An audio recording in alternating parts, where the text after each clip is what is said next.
Okay, this is episode number 2. Hey, Christian, welcome back to your podcast. And we're walking through every chapter of your book. And today we are really on chapter 1. But before we get there, let me ask, how is your week going? The week is good. Everything's good, towards the end of the year. So, Yeah. just helping out clients. That's it. Absolutely. There's a lot. There's a big press towards the end of the year to get Yeah, everything done, right? yeah. Yeah, there And is. we were talking about that in the last episode, the IRS press and how that relates to even playing basketball and sports. And throughout your whole book, you have kind of woven a basketball theme because of your background and things, and it's really made the book super compelling. In this chapter, really, it's chapter 1. You call it Great Spacing, Buying Yourself some breathing room. So can you unpack that both in the sports analogy, but also in dealing with the IRS? What do you mean by that? So, I'll start with the sports analogy. So, when I say great spacing, in order to beat any type of press, your players on the court needs to kind of be spaced out in a way that's strategic to if you pass the ball to a certain space, another space is now open for you to pass that ball over there so you can go score, right? So it's an easier way to beat a press by just using your teammates and using certain open areas to easily score the ball, right? So it just makes Okay. the game easier for you. Sure. Now, when I related that to the IRS press, that's basically having your team, right? Having your team put in place just so when you ever face a letter from the IRS, everything's already there as far as your documentation, your team, and also your tax resolution specialist or CPA, whatever you're using. So, that's what I was getting to in that point of the chapter. Okay, that's interesting because I'm not a sports guy, right? Hmm. So you talking about space and things. I had one thing in my mind Hmm. of what I was thinking. Okay, I need space to be able to pass the ball. It never occurred to me that at the same time I'm opening up another place for somebody else to pass the ball. And the concept of a team, I'd love for you to unpack that a little bit for the business owner. Because so many times we think, well, I've got my accountant who does my taxes, or I might have an attorney, maybe. What kind of team would you recommend business owners have to set up the right game plan? I mean, what So, kind of professionals should we be thinking about having on our team? so of course you have yourself, the CEO. That, to be honest, most businesses some of the time only have that, and they wear multiple hats. But here's Right. what you need: you have your CEO, then you have your accounting team. If you're doing your own accounting, you want to probably have someone do that for you, just so you have someone dedicated to that one task. Because when the IRS comes into the record, they want to see your accounting records, and they have to be updated. Usually, the CEO, they're doing too many things to keep it updated. So Right. your accounting team is what you need. The second one, you need some type of business managers for the sole purpose so they can document your SOPs.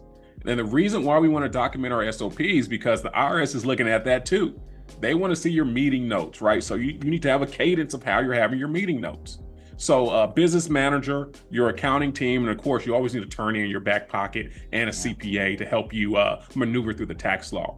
Most of my business owners sometimes try to get away with that, but when it comes to being in the IRS press, you want to have that good spacing to be Yeah. to be able to maneuver through whatever the IRS is trying to get from you. Yeah. Well, and on that, you set up a great team, and I think too many times people want to hire B and C players Mhm. when they're trying to play a championship game, Yeah. and they look at a CPA as a defensive player to say, well, I'm going to give my taxes to my CPA, versus having the CPA on your team as an offensive player as well to go, no, no, no, no, no. Let's look forward. Let's look at some of the opportunities and maybe some of the dangers that you as the business owner aren't even seeing because we don't understand the tax code like you do. Is that a fair summary analogy? Yeah, it is. It's fair. Yeah, Yeah. I would agree with you.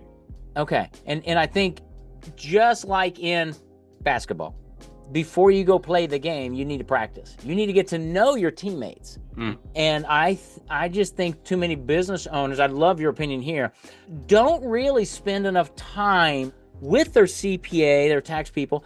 And I think sometimes that gets them into trouble because we don't know what we don't know. And everything's just a transaction and let's get this thing done because I got something else to do. Is that how it usually works? Yeah, that's how it works. And then you mentioned in the first episode, usually like a restaurant, just they forget paying their payroll tax or sales tax.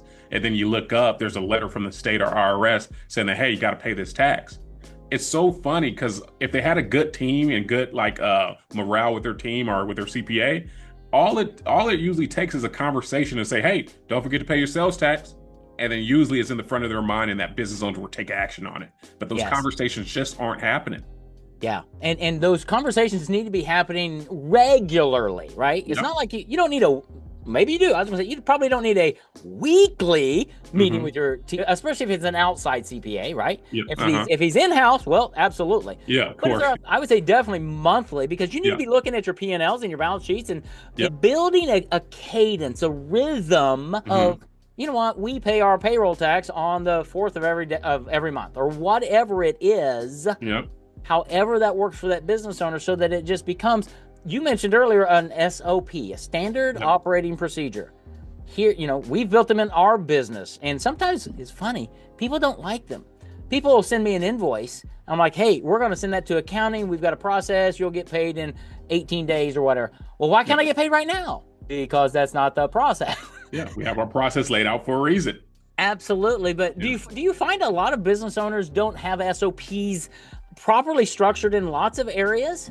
Yeah. Like they're doing everything manually or everything's in their head and not within the business system. Wow. And what it does, it literally doesn't help them free up space mentally or financially. Yes. Because sometimes if a certain SOP or operation or procedure just doesn't go as planned, sometimes it causes them millions. Like how my dad's system was. He wasn't checking his accountant, Yes. right? He wasn't reviewing his own accountant. It cost him $1 million in payroll tax. Right. Yeah. And that's a good point there. Just because you have a good accountant or a good attorney or a good whomever, make sure you have systems in place to double check them. And Yep. you have to, somebody told me years ago, you inspect what you expect. Yep. And it's just a good, especially when you're dealing with money. And it's not that I don't trust you. It's that I just want to make sure that everybody's above board, because, correct me if I'm wrong, if you're my accountant and I get audited by the IRS, they're going to come after me, not you. 100%. They went straight for my dad. Excuse me, not they. The IRS went straight for my dad. Didn't even really care about what the CPA had going on. Right. They said, hey, you're liable. You signed off on it. That's right. And so many times, and I don't know if you ever grew up with, you're pretty young, the TV show called MASH. I know. I haven't heard of that one. I know, that was a 70s show, man. Yeah. But there was this one character on it. It was an army show, and they were in the war, and there was this one guy, Radar, and he basically was the clerk for the entire camp, and he ran the whole show. And the colonel would have to sign all the paperwork, and there was this wonderful scene where Radar would come up and say, sign here, and the colonel's just signing his name away and then goes off. And I think that's how a lot of business owners deal with tax issues and money, is they just go, oh, yeah, whatever. Because they don't have good spacing. They don't have the mental space. So, hey, I'm just going to sign off because there's one less task I have to deal with. Yeah. So I'm telling them to get their team in order to help free up good spacing for you to make more opportunities to help grow your business. Yeah. And it's really funny because they're always out trying to get new revenue, when the reality is, and I would love your feedback here, it is more profitable to save money on this end than it is to try to make money on that end. Yep. I totally agree with you. You'll Yeah. be surprised how in your internal clients that you already have, there's money still there for you. You just need to kind of rework the system, maybe upgrade how you're doing things to maybe just better fulfill your clients. Yeah, absolutely. And having a great CPA team who understands what happens between gross revenue and net profit, and plugging some of those holes that business owners, most of us did not go to school for accounting, right? That's true. And so we need that team player to come in to fix what's broken, plug some leaks. And what I've seen happen over and over again, Christian, is that the net profit rises a few percentage points without increasing top line revenue, which gives you more margin and more spacing to go, okay, I'm in a better situation than I thought. How do I now deploy properly to bring my team together so I can do even more whether that's more marketing or buying something at the end of the year, right? Yeah, and that's good business. What you just said right there, that's good business. It is, and we need people like you with the CPA background and being able to keep us out of and get us out of trouble when the IRS comes a knocking or sending those letters and the pressure's on because they're putting on that full court press. Yeah. Yes, we need you then, and call Christian, absolutely.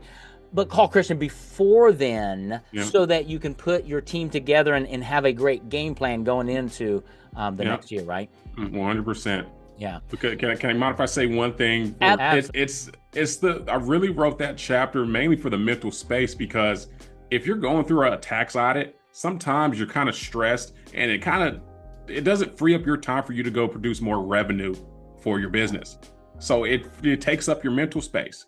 And then in basketball, in order to really score the ball as a team unit, sometimes you need to see the play before the play happens. That means you should know that if I pass it to him, he's going to pass it to the other person, and then they're going to score easier.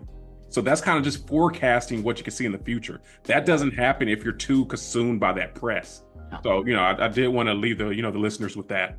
That's good. I love that, because the more peace of mind you can have, the more awareness of the whole plan, you're going to make better decisions. And you need a coach. You need somebody like Christian guiding you down the pathway. So very cool chapter on creating space mentally and really physically as well sometimes when you're in that press. So great chapter. I can't wait. Get a copy of Christian's book, and we will come back next time with chapter 2. You're talking about seeing the tax picture clearly and getting good reads on the situation. So looking forward to that conversation. Thank you.